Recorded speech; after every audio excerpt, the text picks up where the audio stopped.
An important factor of grief is that of age, and that of age being of that of the bereaved, but also of the person who died. There's often a misperception that when you're younger, it's easier to grieve than when you're older, and age is a huge defining factor. And I have to say, after working a lot with bereaved children, is people tend to think that bereaved children are resilient and they bounce back and they kind of find their new normal.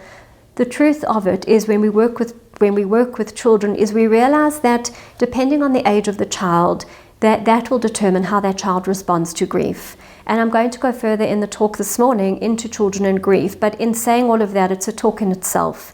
But often people will minimize the experience of a child.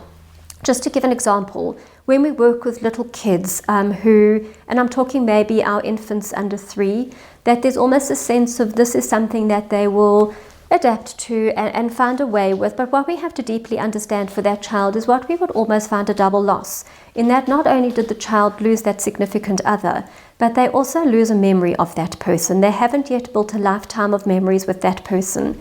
So when we think of grief, we really need to take deep respect of the age of the bereaved, even the elderly.